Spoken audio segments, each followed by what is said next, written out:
Λοιπόν, νομίζω ότι μαζευτήκαμε πολύ.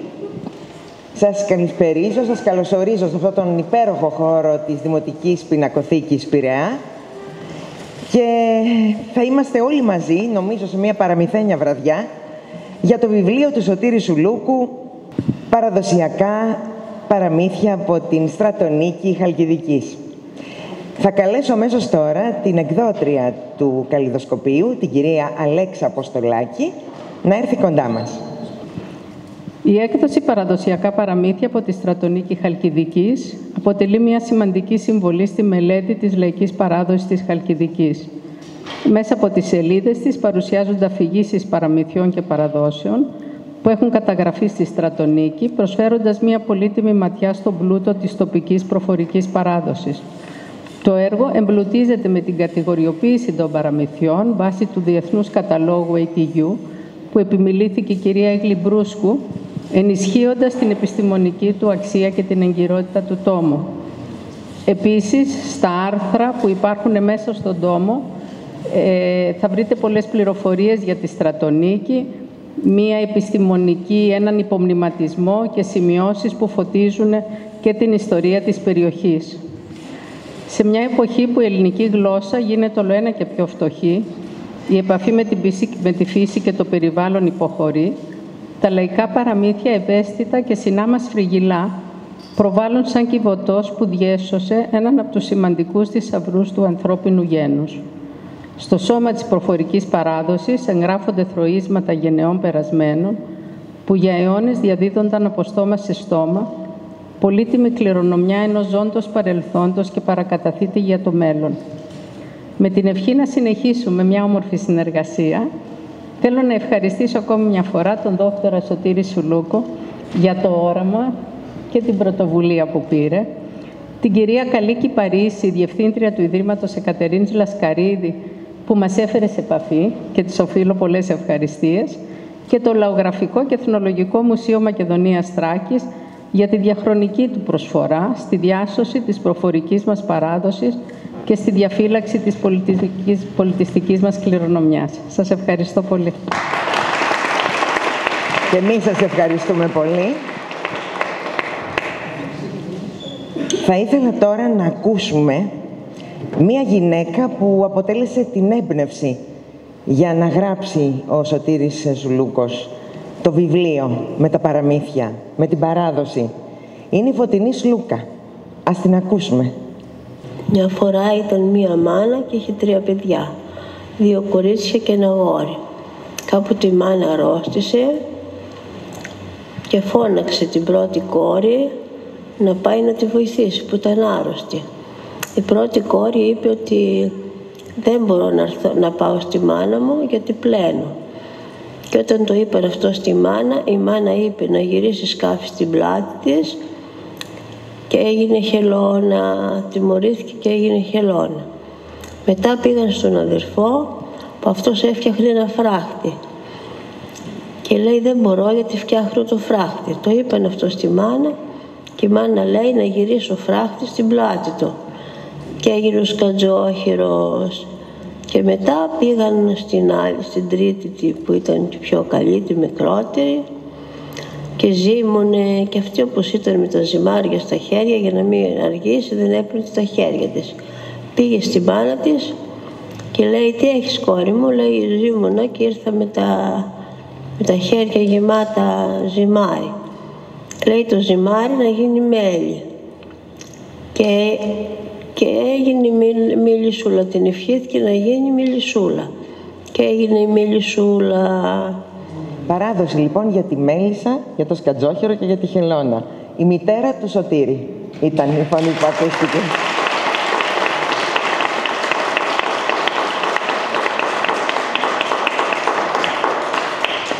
Θέλω τώρα να έρθει κοντά μας η κυρία Ελένη Μπίντσι. Είναι αναπληρώτρια προϊσταμένη διεύθυνσης του Λαογραφικού και Εθνολογικού Μουσείου Μακεδονίας Θράκης. Ο λόγος σε εσάς. Λοιπόν, θέλω να σας προετοιμάσω ότι δεν υπάρχει περίπτωση να κάνω κριτική σε αυτό το βιβλίο. Δεν μπορώ να κάνω κριτική στο βιβλίο για δύο λόγους.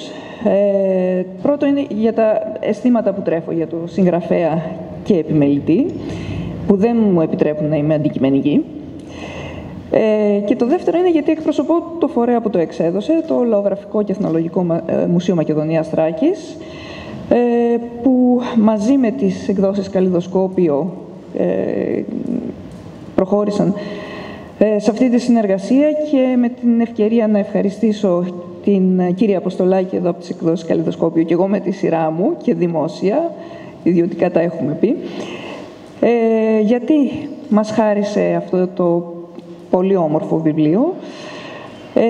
Βοήθησε το μουσείο μας, ότι αναβάθμισε τις εκδόσεις που έτσι κι αλλιώς έχουμε μια σειρά εκδόσεων, αλλά όχι τόσο ωραία. Και γιατί μας έδωσε και μια ευκαιρία, ένα άνοιγμα εξωστρέφειας με τη συνεργασία αυτή, έτσι ώστε να μπορεί να υπάρχει διανομή, διακίνηση του βιβλίου και εκτός του πολιτηρίου του μουσείου, που αντιλαμβάνεστε ότι είναι πολύ πιο περιορισμένο το κοινό που μπορεί να το προσεγγίσει. Το βιβλίο λοιπόν είναι ταυτόχρονα και επιστημονικό.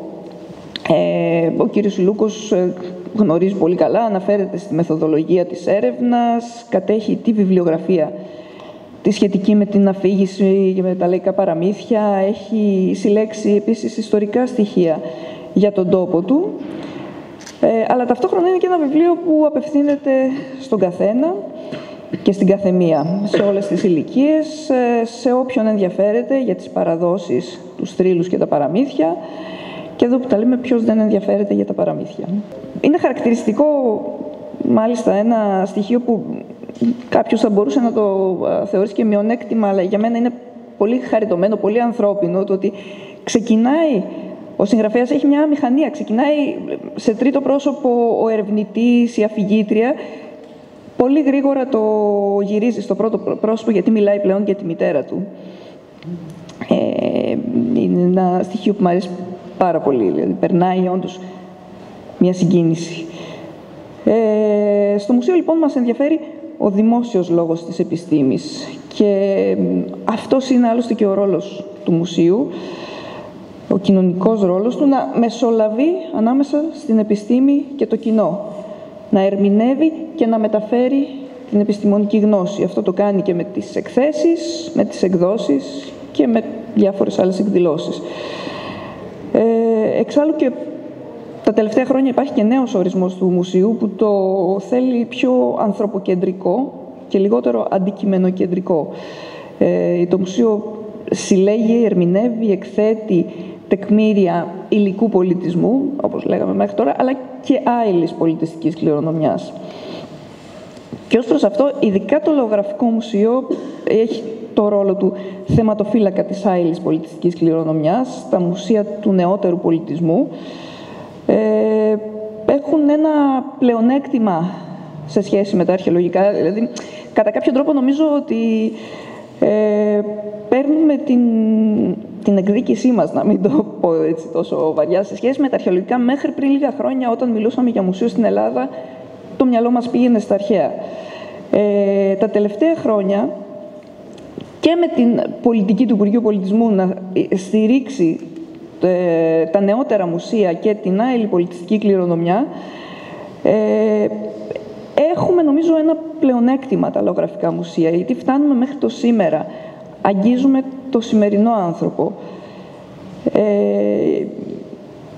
Και ο ρόλος μας στη διαφύλαξη και την ανάδειξη της άειλης πολιτιστικής κληρονομιάς, στην οποία ανήκουν και οι προφορικές παραδόσεις, νομίζω ότι είναι πολύ σημαντικός, και ήταν μια πάρα πολύ καλή ευκαιρία να το αποδείξουμε με αυτό το βιβλίο, και ελπίζω και σε συνέχεια, γιατί νομίζω και ο κύριος Λούκος έχει πολλά ακόμα να δώσει. Θέλω να πιστεύω και εύχομαι αυτό να είναι απλά το πρώτο βήμα. Σας ευχαριστώ.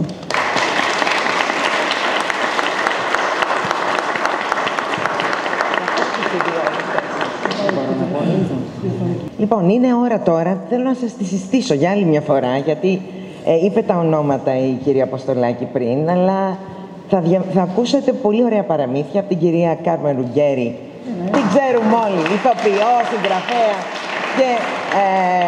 και συγγραφέα και σκηνοθέτη και συγγραφέα παιδικών βιβλίων, την κυρία Γογό Αντζαλετάκη, ηθοποιό και συγγραφέα, την κυρία Χριστίνα Κουλουμπή, που είναι ηθοποιός, σκηνοθέτης, ενδυματολόγος, σκηνογράφος, και την κυρία Αλίκη Δανάλη, δημόσιες σχέσεις στον χώρο της τέχνης, σύμβουλος επικοινωνίας. Λοιπόν, είναι ώρα να ακούσουμε το πρώτο παραμύθι από την γλυκιά φωνή της κυρίας Ρουγκέρη. Είναι πραγματικά υπέροχα παραμύθια, τα διάβασα σχεδόν όλα και είναι πολύ ωραίο το ελαφάκι. Και ξέρεις, όταν τα διαβάζεις νομίζεις ότι είναι μια γιαγιά και πρέπει να είναι η μανούλα σου αυτή, η οποία λέει κοντά στο τζάκι παραμύθια στα μικρά παιδιά που έχουν μαζευτεί. Είναι πολύ ωραία, πολύ ωραία παραμύθια. Μπράβο. Χαίρομαι πάρα πολύ γιατί είμαι πολύ της παράδοσης. Είναι η Ελλάδα μας αυτή και τα παραμύθια της είναι ονειρεμένα. Λοιπόν, το ελαφάκι. Μια φορά και έναν καιρό ήταν μια μητριά που είχε δύο παιδάκια. Ένα αγόρι και ένα κορίτσι. Το κορίτσι το λέγανε Μαρία και ήταν πιο μεγάλο από το αγόρι. Το αγόρι το έλεγαν Γιάννη και ήταν μικρότερο. Η μητριά ήταν μάγισσα και κακιά και δεν αγαπούσε τα παιδιά, και όταν ο πατέρας τους πήγε για δουλειά ήθελε να τα πουλήσει. Μια μέρα λοιπόν πήγε ένας κακός άνθρωπος εκεί να πάρει τα παιδιά, να τη δώσει λεφτά και να φύγουν μακριά. Το μικρό, ο Γιάννης, άκουσε τι λέγαν και τρέχει στην αδελφή του και λέει: «Μαρία, τρέξε να φύγουμε γιατί η μητριά μας θέλει να μας πουλήσει». Το κορίτσι, που ήταν 12 χρονών τότε, κρατούσε τη χτένα της, το καθρεφτάκι της και τα πλεξούδια. Αυτά που έπλεκε τα μαλλιά της, τα κορδελάκια δηλαδή. Έτσι όπως τα κρατούσε αυτά τα τρία, άρχισε να τρέχει και έτρεχε και το παιδάκι από πίσω. Όταν πήγαν να φύγουν, πήρε χαμπάρι και η μητριά και άρχισε να τα κυνηγάει για να τα πιάσει. Και λέει ο Γιάννης: «Τα παλιά τα χρόνια οι περισσότεροι άνθρωποι έκαναν μαγικά πράγματα, να ξέρετε. Μαρία, πέτα την πλεξούδα σου». Πετάει τα πλεξούδια της η Μαρία και έτσι όπως ήταν σγουρά έγινε ένας αγκαθωτός φράχτης. Όμως η μητριά με κόπο τον πέρασε το φράχτη. Ζήγωσε να τα πιάσει. Μόλις κόντευε να τα πιάσει, λέει ο Γιάννης: «Μαρία, πέτα τη χτένα». Πετάει και τη χτένα η Μαρία και έγινε ένας φράχτης με παλούκια. Τότε τους φράχτες τους κάνανε με τα παλούκια, ώσπου να ανέβει η μητριά τα παλούκια και να πηδήξει από την άλλη μεριά, ξεμάκρυναν πάλι τα παιδιά. Ζήγωνε να τα φτάσει. «Πέτα τον καθρέφτη», λέει ο Γιάννης. Πετάει η Μαρία τον καθρέφτη και έγινε μια λίμνη. Δεν μπορούσε η μητριά να περάσει τη λίμνη, δεν ήξερε κολύμπη, θα βούλιαζε. Λοιπόν, δεν πέρασε, γύρισε πίσω, αλλά μάγεψε τα νερά από όπου θα περνούσαν τα παιδάκια. Ο Γιαννάκης, σαν μικρός που ήτανε, δίψασε. Λέει: «Θέλω να πιω νερό, διψάω». Βρήκανε μια πατημασιά από μια τίγρη. Λέει: «Μαρία, θα πιω νερό». «Δεν θα πιείς γιατί θα γίνεις τίγρη και θα με φας». Η Μαρία το κατάλαβε ότι η μητριά τους είχε κάνει μαγικά. Πιο πέρα βρίσκουν μια πατημασιά από λιοντάρι. «Μαρία, θα πιω γιατί διψάω». «Δεν θα πιείς γιατί θα γίνεις λιοντάρι και θα με φας».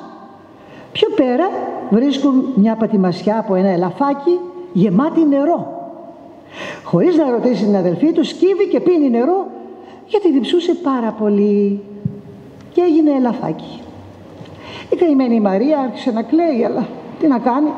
Βγάζει τη ζώνη της, δένει το ελαφάκι και το πήρε μαζί της.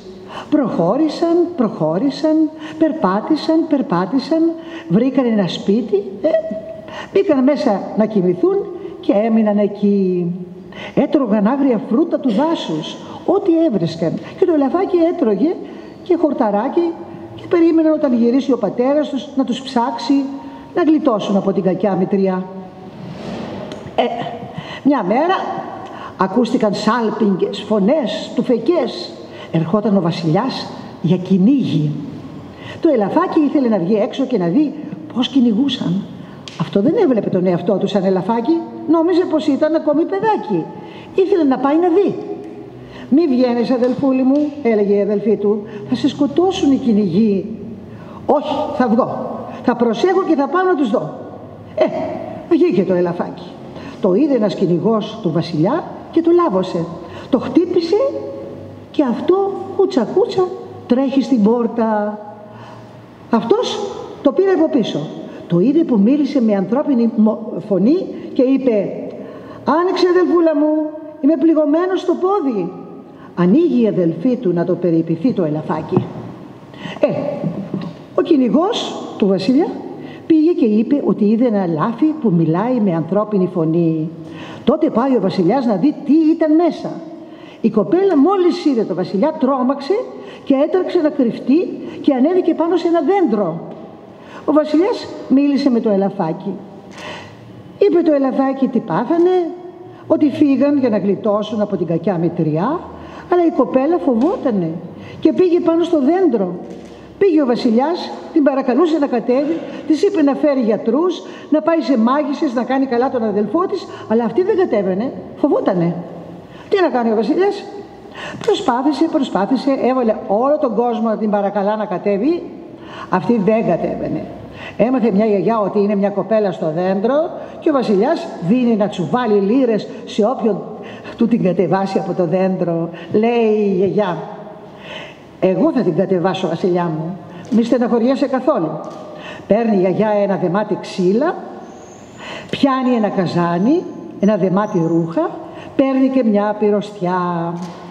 Πήγε η γιαγιά, γιατί να κάνει η πονηρή γιαγιά, έβαζε την πυροστιά ανάποδα.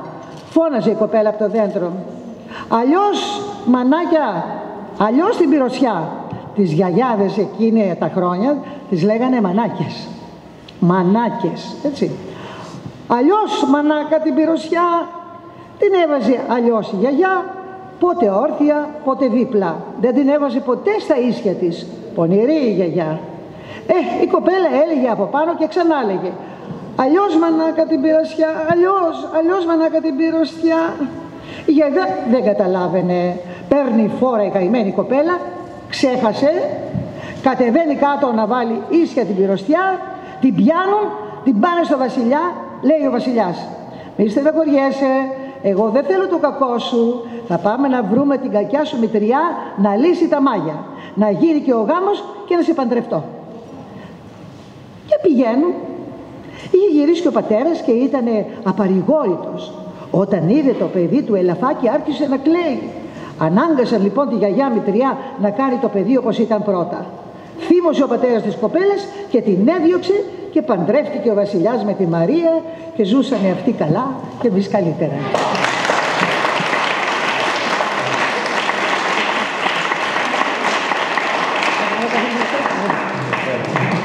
Θα ήθελα τώρα την κυρία Έγλη Μπρούσκου, κοινωνική ανθρωπολόγο, να έρθει κοντά μας να μιλήσει για το βιβλίο, αλλά και για τη συμβολή σας αυτό. Ευχαριστούμε πάρα πολύ που είσαστε όλοι εδώ σήμερα και ευχαριστώ και εγώ πάρα πολύ το Σωτήρη, ο οποίος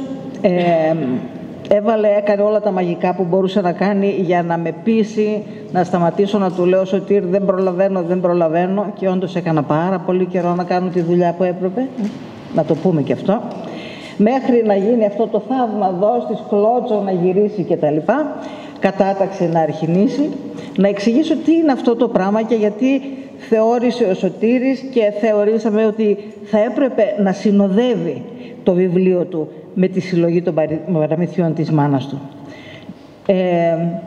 Εννοείται ότι και εγώ έπεσα μέσα σε αυτό το θαύμα που είχε κάνει ο Σωτήρης. Είναι νομίζω η πρώτη φορά που συναντάω άνθρωπο να μαζεύει τα παραμύθια της μάνας του. Και μάλιστα όχι μόνο μία φορά, αλλά και πολλές, και να επανέρχεται και στην ουσία να συνοδεύει και το δικό της μεγάλωμα. Γιατί ένα πράγμα είναι οι μανούλες που μεγαλώνουν τα παιδιά, αλλά ένα δεύτερο είναι τα παιδιά που βλέπουμε τις μανούλες μας να μεγαλώνουν. Και αυτή η σταθμή των αφηγήσεων Γιατί στην αρχή έχεις μια παιδική ηλικία και είναι τα παραμύθια που ρέουν προς εσένα, αλλά μετά αρχίζεις και το ψάχνεις και συναντάς τη μάνα σου και την παρακαλάς να σου ξαναπεί τις ιστορίες και με τα χρόνια αρχίζεις να συνειδητοποιείς πράγματα, γιατί στο μεταξύ έχεις γίνει ο Σωτήρης που βλέπετε σήμερα εδώ. Δηλαδή έχεις μάθει να κάνεις έρευνα, έχεις μάθει να συγκρίνεις και έχεις μάθει και τη σημασία του να μπορείς να κάνεις αυτή τη σύγκριση. Και νομίζω ότι είναι πάρα πολύ σημαντικό πράγμα. Αυτό είναι που, αν θέλετε, ξεκολλάει το παραμύθι από τη συνήθη προσπάθεια του να βγάλουμε ένα βιβλίο με παραμύθια και το κάνει ένα επιστημονικό έργο, διαφυλάσσοντας τα παραμύθια της μάνας του, διαφυλάσσοντας την ίδια της την ιστορία, τον τρόπο με τον οποίο λέει η ίδια παραμύθια, τον τρόπο με τον οποίο σχολιάζει η ίδια τα παραμύθια και κάτι άλλο που είναι πολύ σημαντικό και το οποίο πραγματικά είναι κάτι που με συγκινεί και το έχουμε συζητήσει με τον Σωτήρη, ο τρόπος που η μάνα του θυμάται τα παραμύθια, ο τρόπος που η μάνα του ξεχνάει τα παραμύθια. Και ξέρετε όλοι πολύ καλά γιατί μιλάμε. Αρχίζεις να ξεχνάς αυτά που φέρεις απάνω σου και το ξέρεις. Όμως, επειδή αυτή η γυναίκα είναι μια τεχνίτρα του λόγου, ξέρει και πώς να το μπαλώσει το ζήτημα. Έχω λάθος? Όχι. Καταλαβαίνει ότι κάτι της λείπει και είναι σε θέση εκείνη τη στιγμή να αναπληρώσει το χάσμα που της δημιουργεί, εννοείται, το πέρασμα του χρόνου, τα χρόνια της. Αυτό από μόνο του νομίζω πως είναι ένα διάβημα πολύ πολύ σημαντικό και πραγματικά εύχομαι κάποτε να πάρει και η έρευνά σου μια τέτοια τροπή. Το έχουμε συζητήσει αυτό το πράγμα. Το τι σημαίνει να ξεχνάς τα παραμύθια. Προσέξτε, αυτό που είναι εξαιρετικά γοητευτικό με τα παραμύθια είναι βεβαίως ότι παρόλο που λέμε τα δύο αδελφάκια ή στα χτωπούτα, ο έτσι ο αλλιώς, στην πραγματικότητα τα παραμύθια που συναντάμε στη ζωή μας, τα παραμύθια που διαβάζουμε στη ζωή μας, είναι χιλιάδες παραλλαγές ξανά υπομένες από κάποιες πολύ πολύ βασικές ιστορίες, αφηγήσεις, οι οποίες είναι διεθνείς. Δηλαδή, όταν κάποια στιγμή φτάσεις στο σημείο να μάθεις ότι τα παραμύθια της Στρατονίκης είναι επίσης διεθνή παραμύθια και ότι η κυρία Φωτούλα, τη στιγμή που ανοίγει το στόμα της προς τα εγγόνια της, προς τα παιδιά της, προς τον εαυτό της, ξεχνώντας ή θυμόμενη τα παραμύθια, στην ουσία είναι κομμάτι, και το λέω αυτό λίγο στην μικρή μου σημείωση, ενός πολύ σημαντικού ανθρωπολογικού φαινομένου. Το γεγονός ότι ένα μεγάλο μέρος της ανθρωπότητας, η Ευρώπη, η Βόρεια Αφρική, η Εγγύης Ανατολή, αλλά και απότερα, γιατί τα παραμύθια θεωρούμε ότι ταξιδεύουν από το στόμα στο αυτί κτλ. Αλλά τα παραμύθια επίσης γράφονται από τα αρχαιότατα χρόνια. Και άρα έχουμε και μία μαγική σύνδεση ανάμεσα στο γραπτό και στο προφορικό, το οποίο επίσης υπάρχει από τα αρχαιότατα χρόνια. Και δεν ξέρουμε και πώς. Δηλαδή, ποιος διάβαζε, ας πούμε, ποιος κατέγραψε κάποια στιγμή τον Έσωπο, ποιος διάβασε, ποιος πέρασε τα ελληνικά παραμύθια ή αντίστροφα στις Ινδικές Τζακατά. Είναι πραγματικά μία ιστορία μαγική από μόνη της και γι' αυτό είναι τόσο και ανθρώπινη όσο και ανθρωπολογική. Με την έννοια ότι ο άνθρωπος σαν φαινόμενο κοινωνικό, βιολογικό, πολιτικό, μαζεύει τις ιστορίες, μεταφέρει τις ιστορίες και τις ξαναλέει και τις ξαναακούει και έχεις ένα Σωτήρη που λέει «Μαμά, παίζει με το βλαφάκι» κτλ. Το άλλο πράγμα που συνειδητοποίησα διαβάζοντας αυτό το βιβλίο και τα παραμύθια του, και αυτό είναι πολύ πολύ σημαντικό στο βιβλίο, είναι εννοείται ότι ο Σωτήρης, εκτός ότι έχει τη μαμά του εκεί και της λέει «Μαμά, λέγε», και το γράφει και το ξαναγράφει, μιλάει για τον τόπο. Ο τόπος, δηλαδή η Στρατονίκη, το Ίσβορο, είναι ένας τόπος όπου από τα πολύ αρχαία χρόνια συγκεντρώνονται άνθρωποι από παντού προκειμένου να δουλέψουν στα ορυχεία. Δηλαδή είναι ένας τόπος που είναι από μόνος του επίσης ένα γεωφυσικό αλλά και ανθρωπολογικό φαινόμενο. Σκεφτείτε από πού έχουν έρθει δούλοι να δουλέψουν σε αυτά τα ορυχεία. Εργάτες, μετανάστες, πρόσφυγες. Αυτοί όλοι φέρνουν τα παραμύθια τους. Και φανταστείτε τι άλλο μπορεί να φέρνουν. Και την απόγνωσή τους φαντάζομαι. Αλλά πάντως είναι ένα σημείο του χάρτη μας, όπως και υπάρχουν χιλιάδες σημεία στον παγκόσμιο χάρτη, όπου έχουν συναντηθεί άνθρωποι. Και βέβαια, η κυρία Φωτούρα Σουλούκου είναι τελικά ένας άνθρωπος στον οποίο πιθανότατα έχουν φτάσει με χιλιάδες τρόπους, μέσα από τη μαμά της, αλλά και από τη μαμά της και την παππουλιά της κτλ. Αυτά τα παραμύθια που μάζεψε ο Σωτήρης. Αυτό είναι κάτι που πραγματικά το κάνει αυτό το βιβλίο πολυτιμότατο. Χαίρομαι πάρα πολύ που έβαλα και εγώ το ποδαράκι μου σε αυτό. Εγώ έκανα την κατάταξη των παραμυθιών σε σχέση με το Διεθνή Κατάλογο. Όχι σε σχέση. Πώς θα το πούμε σωστά? Κάνουμε την κατάταξη σύμφωνα με το Διεθνή Κατάλογο Παραμυθιών. Πράγμα το οποίο μας επιτρέπει να πιάσουμε αυτές τις παραλλαγές της κυρίας Λούκα και να τις μπορούμε να τις συγκρίνουμε, να δούμε τις αντίστοιχες παραλλαγές που υπάρχουν στην Ελλάδα αλλά και στον υπόλοιπο κόσμο. Έχουμε δηλαδή ένα σπίτι από όπου ξεκινάει μία φωνή και συναντιέται με φωνές από όλο τον κόσμο. Και ευχαριστούμε πάρα πολύ.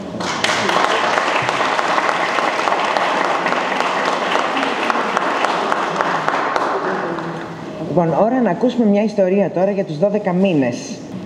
Πριν διαβάσω το παραμύθι, ήθελα να πω ότι αυτό το βιβλίο του Σωτήρη Σουλούκου με συγκίνησε ιδιαίτερα γιατί με έφερε σε επαφή με την παιδική μου ηλικία. Ο πατέρας μου ήταν φιλόλογος και φυσικό είναι, στο σπίτι μας είχαμε πάρα πολλά βιβλία. Από μικρή λοιπόν έτσι ψαχούλευα τη βιβλιοθήκη, κοίταζα τα βιβλία. Όταν άρχισα να μιλάω άνετα, δηλαδή γύρω στα 8-9 μου χρόνια, ανακάλυψα στη βιβλιοθήκη του έναν τόμο που έλεγε παραμύθια. Το λαογραφικά δεν το πρόσεξα γιατί δεν με αφορούσε η λέξη. Κόλλησα στο παραμύθια. Και βεβαίως ως παιδί αυτό το βιβλίο επέλεξα να τραβήξω από τη βιβλιοθήκη και στην πραγματικότητα δεν ήταν βιβλίο, ήταν τόμος. Ένας τόμος με λαϊκά παραμύθια που είχε συλλέξει ο μέγας λαογράφος μας, ο Νικόλαος Πολίτης, ο οποίος παρεμπιπτόντως είναι πατέρας του μεγάλου θεατρανθρώπου του Φώτου Πολίτη.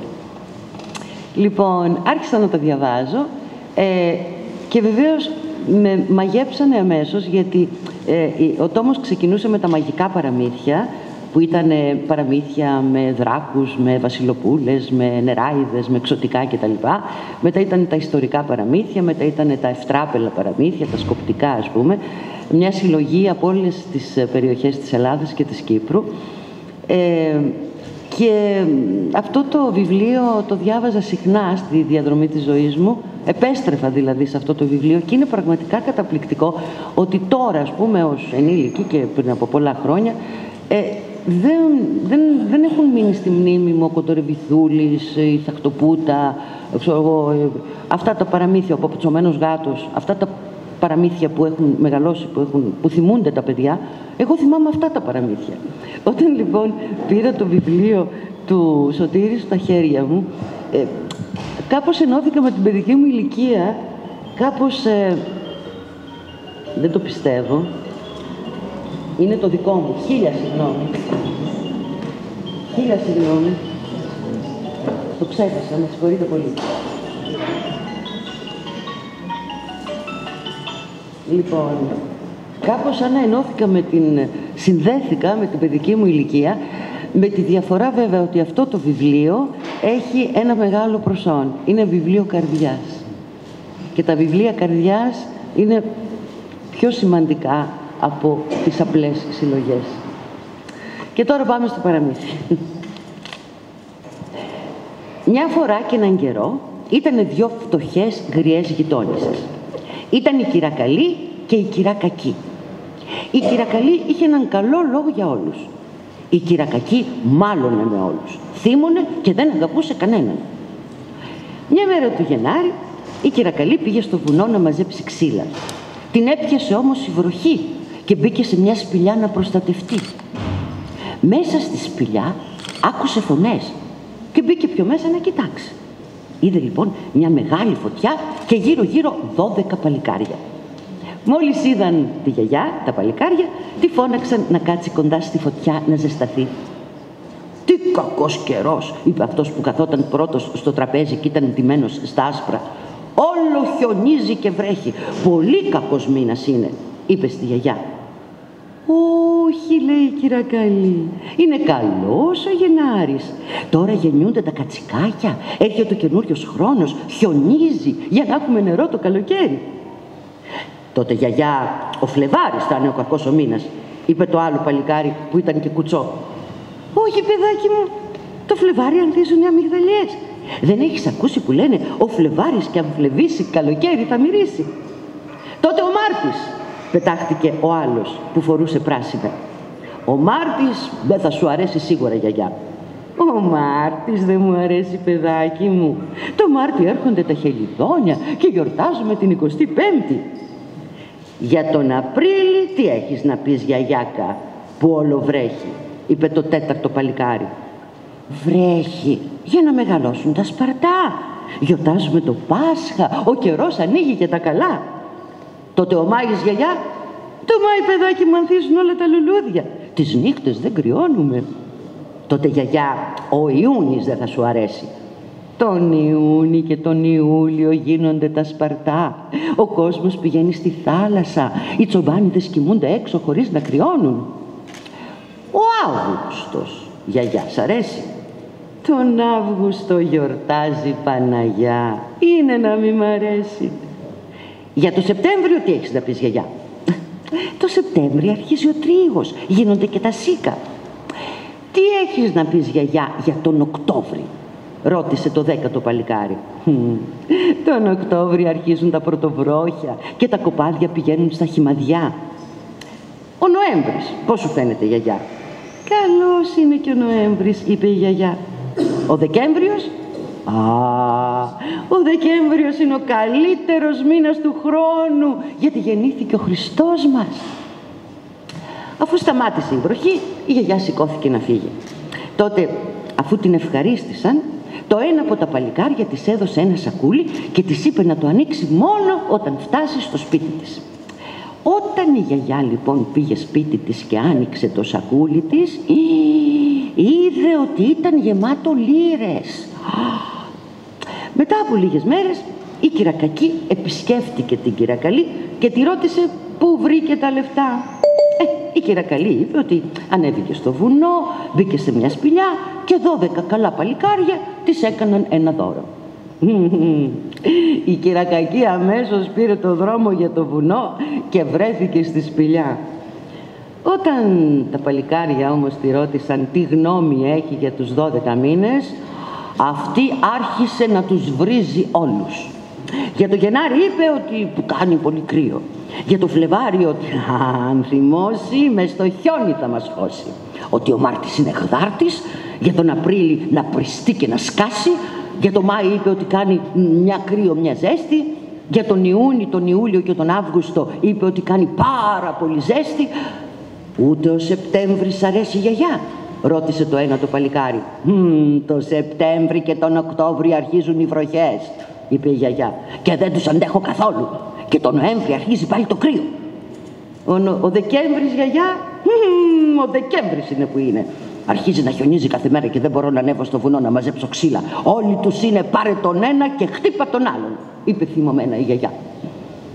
Τότε τα παλικάρια, που ήταν οι 12 μήνες, της έδωσαν ένα σακούλι και της είπαν να το ανοίξει μόνο όταν φτάσει στο σπίτι της. Έφτασε λοιπόν η γιαγιά στο σπίτι της, το ανοίγει και τι να δει. Το τσουβαλάκι ήταν γεμάτο πέτρες. Την τιμώρησαν την κακή γιαγιά, κουβαλώντας πέτρες από το βουνό σε όλο το δρόμο.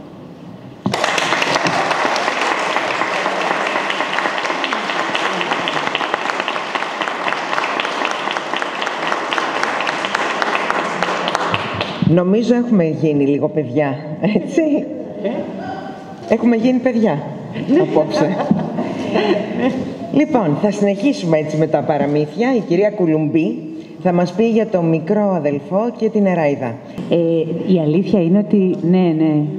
Η αλήθεια είναι ότι, ντρέπομαι να το πω, δεν έχω διαβάσει όλο το βιβλίο, δεν πρόλαβα.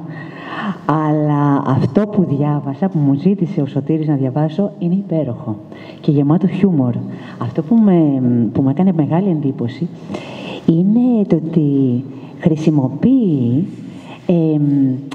ζώα που έχουν βαθύτατους συμβολισμούς. Και υπάρχει αυτός ο συνδυασμός ανθρώπου και ζώου που είναι πολύ ιδιαίτερος και η παράδοση είναι γεμάτη από συνομιλίες μεταξύ ζώων και ανθρώπων και από τον έσωπο κιόλας. Αλλά πόσο μάλλον τώρα από όλο αυτό. Είμαι πολύ χαρούμενη που γνωρίζω αυτά τα παραμύθια και μπράβο Σωτήρη. Ο μικρός αδερφός και η Νεράιδα. Μια φορά και έναν καιρό ήταν 6 αδέρφια. 3 αγόρια, 3 κορίτσια. Τα παλιά τα χρόνια έπρεπε να παντρέψουν τα αγόρια τις αδερφές τους. Αλλιώς δεν παντρεύονταν. Τα κορίτσια ήταν δύσκολα και δεν παντρεύονταν εύκολα. Μια μέρα πέρασε από εκεί ένας τίγρης και λέει στον μεγάλο αδερφό: «Θα μου δώσεις την αδερφή σου για γυναίκα μου?» «Πόσο μακριά είναι το σπίτι σου?» «Είναι 5 μέρες για μένα και 5 χρόνια για σένα». «Α, είναι πολύ μακριά. Δεν στη δίνω». Πάει στο δεύτερο αδερφό. Λέει και αυτός τα ίδια. Πάει και στον τρίτο. Λέει: «Πόσο μακριά είναι το σπίτι σου?» «Είναι 5 χρόνια για σένα και 5 μέρες για μένα». «Θα την αγαπάς?» «Θα την αγαπάω». «Αν την αγαπάς και θέλει να σε παντρευτεί, και αυτή να την πάρεις». Δέχτηκε η πρώτη αδερφή, η μεγάλη. Την παίρνει λοιπόν ο τίγρης στην πλάτη του και φεύγει. Μετά από λίγο καιρό πέρασε ένα λιοντάρι. Πάει στο μεγάλο αδερφό. «Θα μου δώσεις την αδερφή σου για γυναίκα μου?»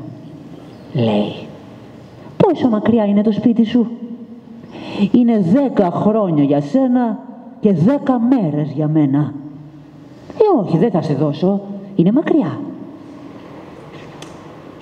Πάει στον δεύτερο, τα ίδια. Πάει στον τρίτο. «Πόσο μακριά είναι το σπίτι σου?» ρωτάει. 10 χρόνια για σένα και 10 μέρες για μένα, λέει το λιοντάρι. «Θα την αγαπάς? Θα την προσέχεις?» «Ναι», λέει το λιοντάρι. «Θα τη ρωτήσουμε αν θέλει να έρθει».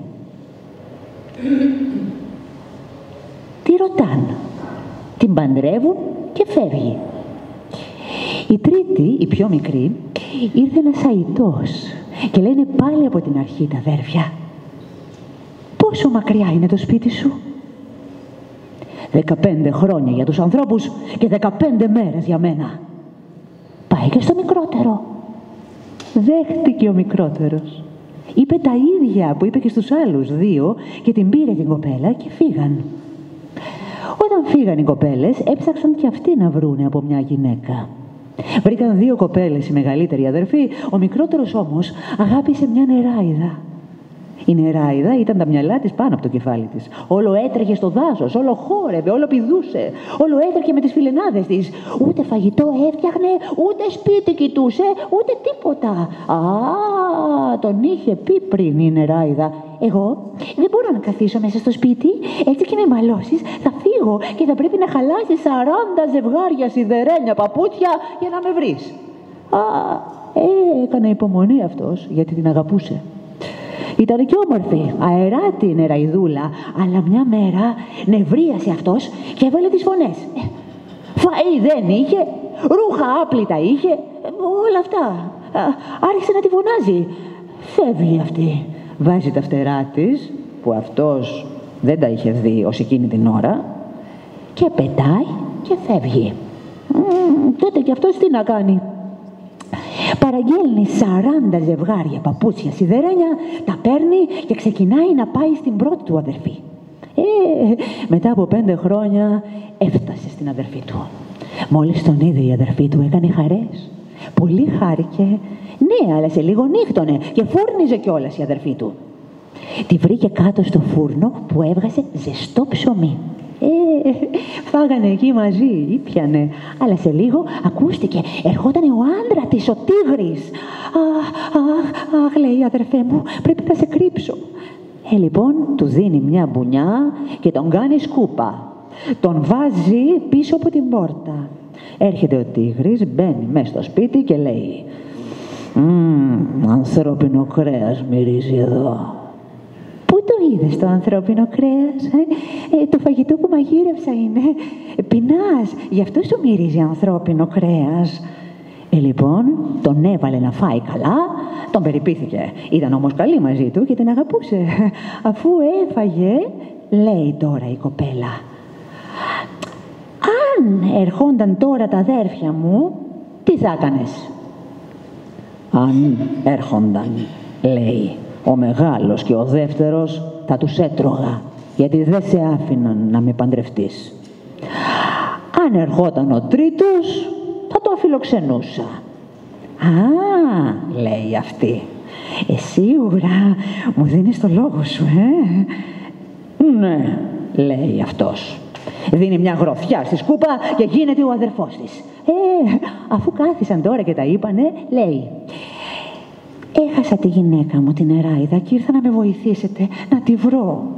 Λέει ο τίγρης, αύριο εγώ θα πάω και θα ψάξω. Θα κοιτάξω παντού. Θα προσπαθήσω να σε βοηθήσω.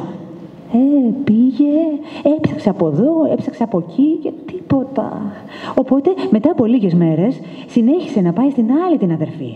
Στο μεταξύ τα παπούτσια, τα ζευγάρια, τα σιδερένια έλειωναν συνέχεια. Κάποτε φτάνει και στην άλλη την αδερφή του, τη μεσαία. Εκείνη μαγείρευε όταν πήγε. Μόλις τον είδε, άφησε το φαΐ, έτρεξε, τον αγκάλιασε. Αδερφέ μου, πώς βρέθηκες εδώ? Τι κάνουν τα άλλα αδέρφια μου?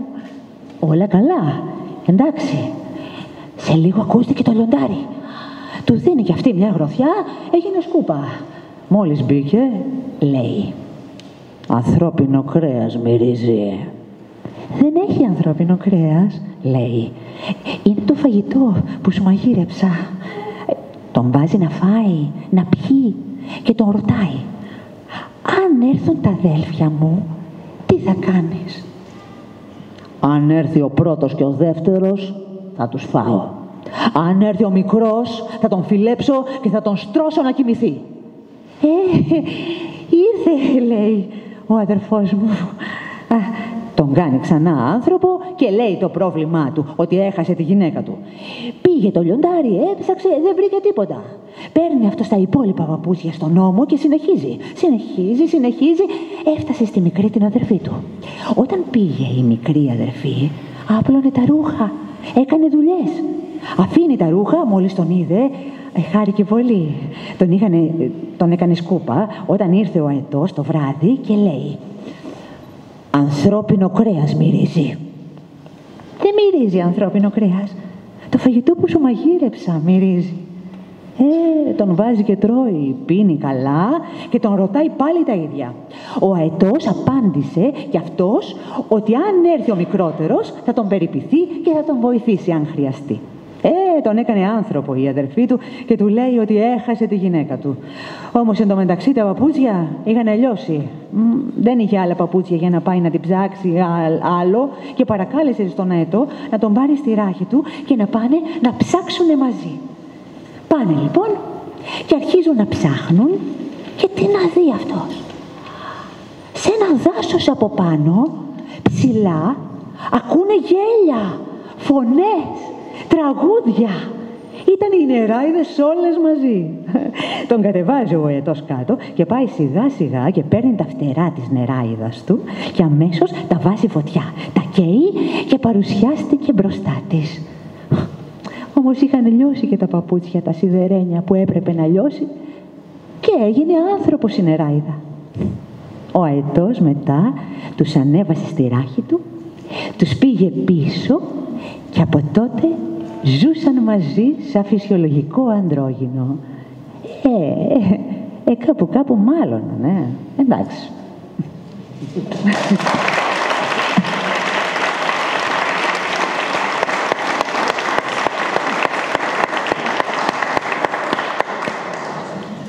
Η κυρία Δανάλη θα μας πει τη Χρυσή Μιλιά.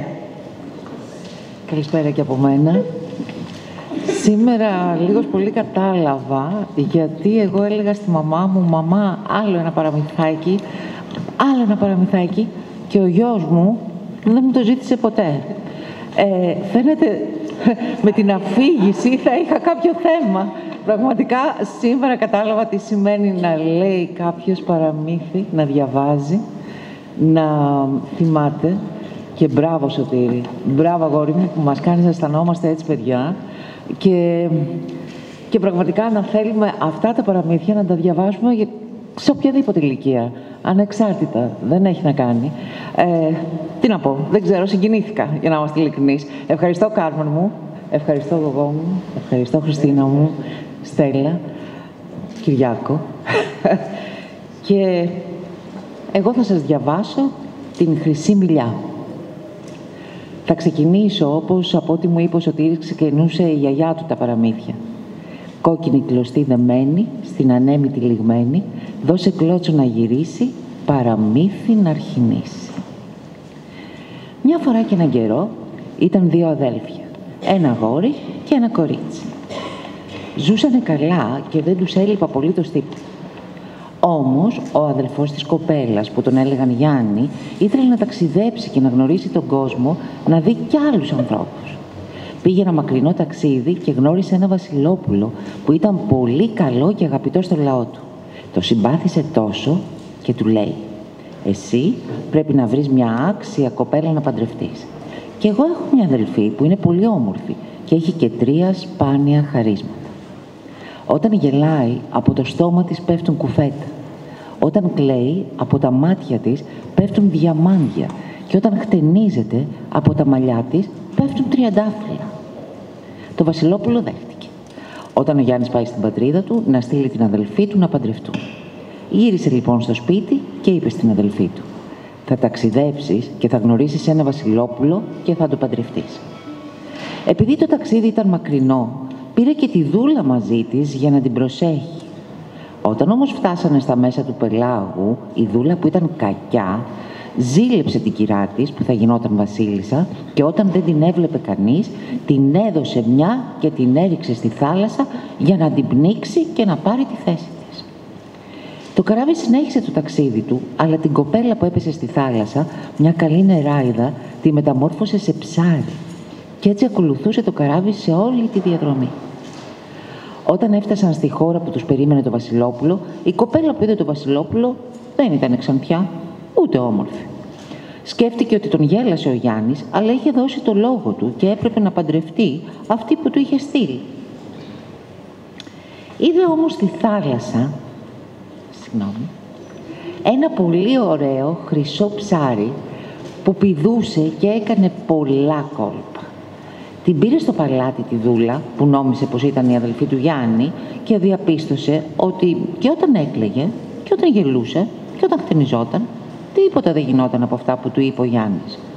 Ήταν πολύ στενοχωρημένος που τον γέλασε, όμως θυμόταν και το ψάρι. Κάθε μέρα πήγαινε στη θάλασσα και ώρες ολόκληρες χάζευε το ψάρι. Αυτό πηδούσε κοντά του, πηδούσε από το νερό και αυτός χάζευε με τις ώρες. Αυτή που θα γινόταν η γυναίκα του είδε που έλειπε πολλές ώρες και έβαλε να τον παρακολουθήσουν. Τον είδαν λοιπόν ότι χάζευε πολλές ώρες στη θάλασσα. Δίνει διαταγή και πιάνουν το ψάρι. Πιάνουν το ψάρι και το κάνει αυτή φαγητό. Όταν ο βασιλιάς κάθισε να φάει και είδε το ψάρι, στενοχωρήθηκε πάρα πολύ. Μάζεψε λοιπόν τα αγκάθια και τα λέπια και τα έβαλε σε μία μεριά στον κήπο. Την άλλη μέρα, όταν ξύπνησαν, όλοι βλέπουν μία μιλιά φορτωμένη με χρυσά μήλα. Το βασιλόπουλο ήταν στενοχωρημένο που το κοροϊδέψαν και δεν την είχε συμπαθήσει καθόλου αυτή που θα έπαιρνε. Όσο καιρό γίνονταν οι ετοιμασίες του γάμου, το βασιλόπουλο πήγαινε κάτω από τη μιλιά και καθόταν με τις ώρες.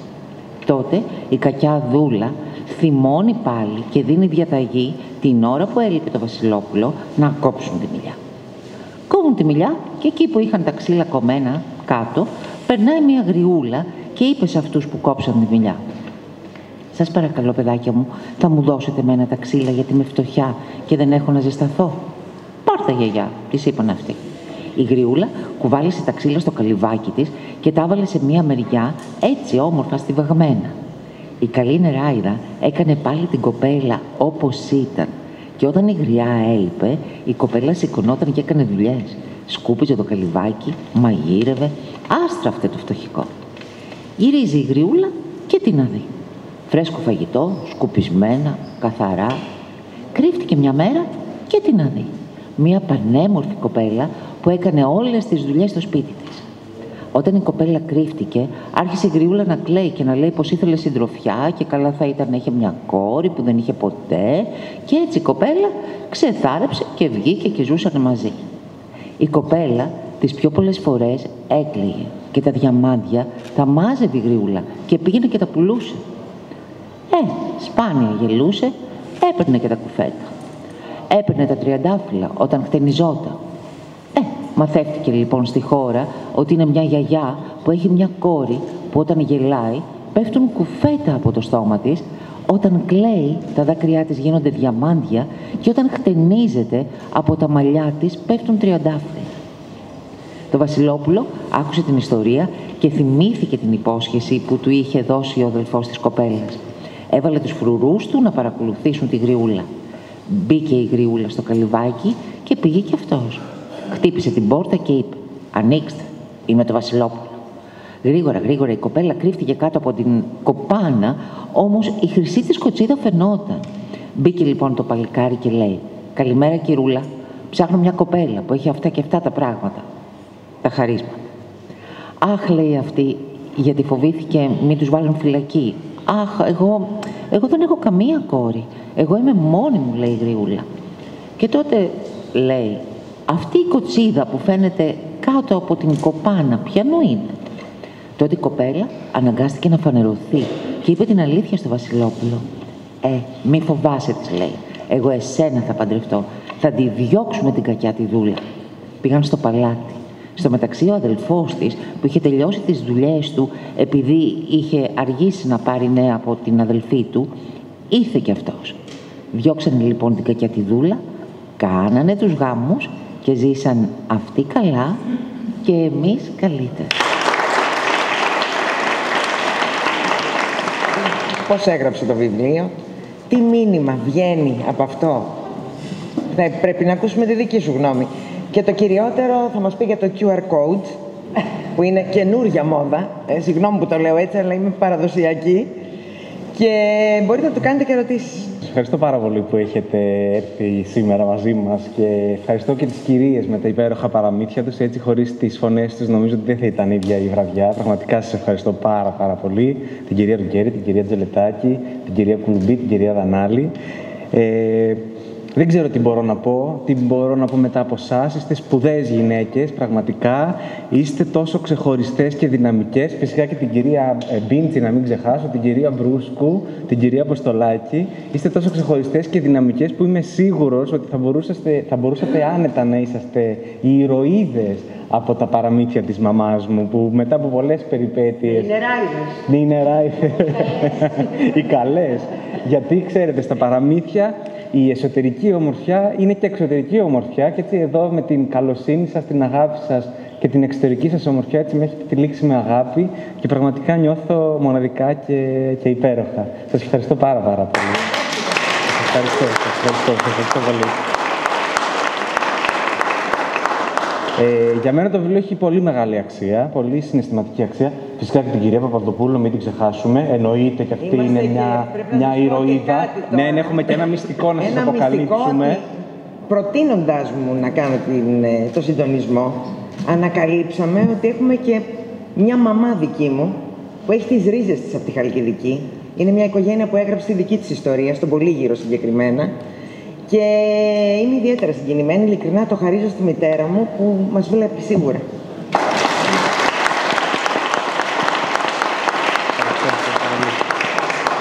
Λοιπόν, όπως καταλαβαίνετε, αυτό το βιβλίο για μένα έχει πάρα πολύ συναισθηματική αξία. Έτσι, ήμουν πολύ τυχερός γιατί μεγάλωσα με αυτά τα παραμύθια. Θυμάμαι ότι πάντοτε είχα αγωνία μήπως συμβεί κάτι στους πρωταγωνιστές και ανατραπεί το τέλος, γιατί κάθε φορά μου φαινόταν ξεχωριστή. Κάθε φορά που μου έλεγε η μαμά τα παραμύθια, θεωρούσα ότι κάτι θα γίνει, κάτι θα αλλάξει, κάποια τρικλοποδιά, οτιδήποτε, αλλά πάντοτε το τέλος ήταν ίδιο. Οφείλω να σας πω ότι η μητέρα μου, επειδή μας φρόντιζε και μας πρόσεχε πολύ, ωρεοποιούσε το τέλος. Η κακιά, η γιαγιά που έφερε την τσάντα, είχε μέσα φίδια, όπως μου αφηγήθηκε εκ των υστέρων, αλλά το θεωρούσε πολύ σκληρό και γι' αυτό έλεγε ότι είχε πέτρες. Δεν ήθελε ως παιδί να φαντάζομαι τα φίδια στο σπίτι της γιαγιάς, να μην μου δημιουργήσει, και θεωρούσε ότι οι πέτρες είναι πιο ανώδυνες. Υπάρχει και πολιτισμική αξία σίγουρα στο βιβλίο μας. Έτσι, η σύνδεση αυτή υπάρχει με το παρελθόν. Το μήνυμά μας είναι από πού προερχόμαστε. Νομίζω ότι αυτό το βιβλίο δείχνει τις ρίζες μας. Η κατάταξη που έγινε από την κυρία Μπρούσκου δείχνει ότι οι ρίζες μας εξαπλώνονται, δεν είναι μόνο από τη Στρατονίκη, αλλά από ανθρώπους που ήρθαν στη Στρατονίκη, έφυγαν, αλλά μείνανε οι αφηγήσεις. Μείνανε χάρη στη γιαγιά μου, που τις μετέφερε στη μητέρα μου, με τα νυχτέρια, με την έλλειψη ρεύματος, φωτός. Έτσι καθόντουσαν όλοι για να περάσει η ώρα τη νύχτα και λέγανε παραμύθια. Η δύναμη του προφορικού λόγου μ' αγγίζει πάρα πολύ, γι' αυτό έχω καταγράψει αυτά τα παραμύθια, γι' αυτό τα κείμενά τους είναι ουσιαστικά αυθεντικά, είναι όπως μου τα αφηγήθηκε η μητέρα μου, δεν υπήρξε καμιά παρέμβαση στο κείμενο των παραμυθιών και χωρίς να το καταλάβω είχα 2 καταγραφές των παραμυθιών σε 2 διαφορετικές χρονικές περιόδους, διαφορετικές ηλικίες της μητέρας μου, και αυτό που μου κάνει εντύπωση είναι ότι στις πρώτες αφηγήσεις χρησιμοποιεί παραδοσιακές λέξεις. Για παράδειγμα, τη λέξη, ξέρω εγώ, όταν μου έλεγε με μια τσέργα σκεπάστηκαν, και πρόσφατα μου έλεγε με μια κουβέρτα. Άρχισε και η ίδια να αλλάζει την ορολογία της λέξης για να είναι πιο κατανοητή. Και το άλλο που μου έκανε τεράστια εντύπωση είναι ότι παλαιότερα πάντοτε αναφερόταν στη γιαγιά μου, μου έλεγε είναι παραδοσιακό, έχει παραδοσιακές λέξεις, έτσι μου το έλεγε η μάνα μου, έτσι το λέω κι εγώ σε σένα, και μετά από 10 χρόνια στις δεύτερες αφηγήσεις δεν ανέφερε ποτέ τη μητέρα της και το γεγονός ότι τα παραμύθια είναι παραδοσιακά. Έτσι έχασε λίγο τη σύνδεσή της με την πραγματικότητα. Η συμβολή του Λογογραφικού και Εθνολογικού Μουσείου Μακεδονίας Θράκης για άλλη μια φορά είναι μοναδική. Ασχολείται πάρα πολύ με τη χρήση της τεχνολογίας στα μουσεία και είμαι ιδιαίτερα ευγνώμων γι' αυτό. Με τη χρήση QR code, όπως βλέπετε και εδώ στο πιστόφυλλο, όπως θα δείτε του βιβλίου, μπορεί κάποιος να ακούσει τη μητέρα μου να αφηγείται τις ιστορίες αυτές, τα παραμύθια και τις παραδόσεις που έχω καταγράψει από το χωριό, έτσι με το δικό της προσωπικό αφηγηματικό τρόπο. Τι άλλο ήθελα να σας πω, για την κυρία Μπρούσκου, ότι έχει κάνει μια εξαιρετική δουλειά και ευτυχώς με βοήθησε στο βιβλίο και στην ταξινόμηση των παραμυθιών και τον τρόπο με τον οποίο έπρεπε να τα συμπεριλάβω στο βιβλίο, και έχει κάνει εξαιρετική δουλειά και στις σημειώσεις της επάνω στα παραμύθια. Έχουμε 2 παραλλαγές σε 14 αφηγήσεις των παραμυθιών αυτών. Μπορούν και οι ερευνητές να βρουν πολύ ενδιαφέροντα στοιχεία στο βιβλίο μας. Μπορούν φυσικά και πολλοί να το διαβάσουν για να ξεχαστούν από τις έντονες συνθήκες του χρόνου μας και της μέρας μας. Ελπίζω να ταξιδέψετε, ελπίζω να το απολαύσετε, ελπίζω να βρείτε την ιστορία του χωριού μου ενδιαφέρουσα, γιατί έψαξα πάρα πολύ και έφτασα πίσω στο 1444 για να βρω την πρώτη αναφορά του Εισβόρου. Έτσι, εδώ βλέπετε και μια φωτογραφία από ένα σχολείο του 1934 στο χωριό. Ο Είσβορος, όπως ονομαζόταν την περίοδο της Οθωμανικής κυριαρχίας, μετονομάστηκε το 1924 στη Στρατονίκη και βασανίστηκα αρκετά να βρω την ιστορία και την πορεία στο χρόνο, σε κάτι στο οποίο μου βοήθησε και η μητέρα μου, όλους τους θρύλους που αφορούν το χωριό και την κατασκευή εκκλησιών και το θρύλο φυσικά για τον Μεγάλο Αλέξανδρο και την αδερφή του και τον αργαλιό της κτλ. Σας ευχαριστώ πάρα πολύ για άλλη μια φορά. Την κυρία Στέλλα Παπαδοπούλου μέσα από την καρδιά μου, φυσικά. Τις κυρίες, την κυρία Κάρμεν Ρουγγέρη, την κυρία Ντελετάκη, την κυρία Κουλμπή, την κυρία Δανάλη, την κυρία Μπρούσκου, την κυρία Μπίντσι, την κυρία Αποστολάκη. Να μην ξεχάσουμε και την κυρία Καλίκη Βαρύση που με βοήθησε πάρα πολύ. Με εμπιστεύτηκε από την πρώτη στιγμή και μίλησε κατευθείαν να απευθυνθώ στην κυρία Αποστολάκη για να δει το βιβλίο μου, το κείμενό μου. Έχουμε να ευχαριστήσουμε ακόμη κάποιους. Ναι, έχουμε να ευχαριστήσουμε ακόμα κάποιους. Δεν είναι τα παραμύθια μόνο που μας ομορφαίνουν τη ζωή. Με τη σκληρή καθημερινότητα που ζούμε, το να ακούς μια όμορφη ιστορία. Βλέπουμε ακόμη και οι φουκλίτσες τώρα και τα παιχνίδια που παίζουν τα μικρά παιδιά είναι άγρια. Βλέπεις, σκοτώνει και ευχαριστιέται και είναι 2 χρονών. Δηλαδή, δεν θέλω να το σχολιάσω περισσότερο, αλλά μαλακώνει την καρδιά μας το κάθε παραμύθι. Εμένα όμως με εντυπωσίασε πολύ η ιστορία που είναι εδώ γραμμένη και πράγματα τα οποία εγώ δεν τα ήξερα, παρόλο που διαβάζω αρκετά. Είναι πολύ ωραία, είναι περιεκτικότατα και το γλωσσάρι που κάποιες λέξεις δεν τις γνωρίζουμε και υπάρχει υπέροχη ερμηνεία.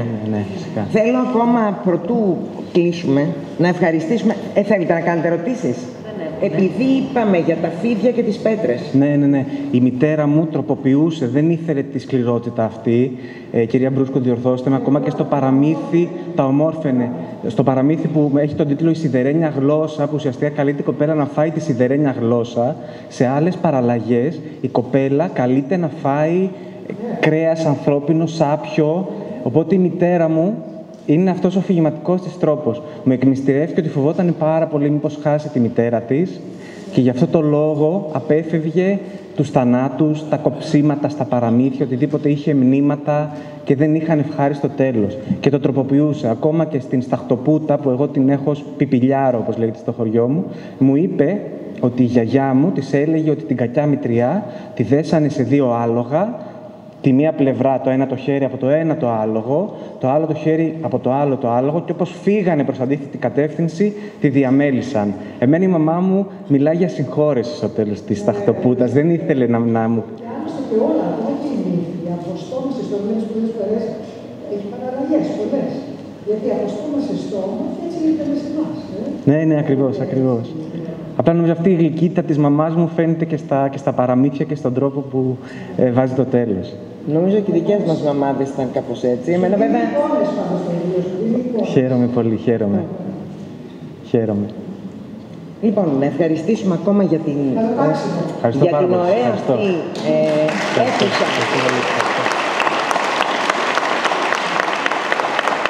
Μας την παραχώρησε.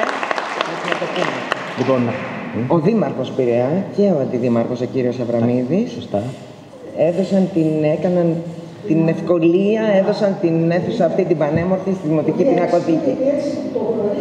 Ακριβώς, που δεν το είχαμε δει από κοντά. Ο κύριος Αβραμίδης είναι και κοντά μας και έκαναν τα δυνατά πραγματικά για να καταφέρουμε να έχουμε αυτή την αίθουσα. Και... δεν μπορούσαμε να μην το αναφέρουμε. Λοιπόν, να ευχηθούμε παραμυθένιο ταξίδι. Ευχαριστούμε πάρα πολύ όλους εσάς.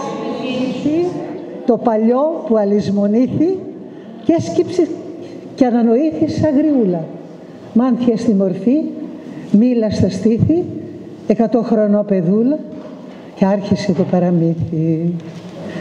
Μια φορά και έναν καιρό, ένα παλικάρι, βασιλιά παιδί και ρίγησα σκαμάρι, μια παιδούλα αγάπησε καλή ώρα, όπως αγαπούν και τώρα. Όπως αγαπούν και τώρα. Και το Βασιλόπουλο ένα βράδυ την αγκάλιασε σφιχτά μες στο σκοτάδι και τη φίλησε γλυκά. Σαν και πάντα, σαν και τώρα. Σαν και πάντα, σαν και τώρα. Την κορώνα του της βάζει στο κεφάλι και τα στήθια της τα κάνει προς κεφάλι και της λέει λόγια γλυκά και ακόμα όσα λένε στόμα με στόμα. Όσα λένε στόμα με στόμα. Και ύστερα, πώς να σου το πω καλέ μου, ύστερα το ξέχασα γλυκέ μου το όμορφο το παραμύθι. Και αν το ξέχασες, το ξέρουν τέρια. Ρώτα να στο πούν τα περιστέρια, ρώτα να στο μάθουν τα τριγώνια, να στο κελαηδήσουν τα ειδόνια. Και ύστερα, λησμόνα του που αλυσμονήθη και η ζωή μας και η αγάπη παραμύθι.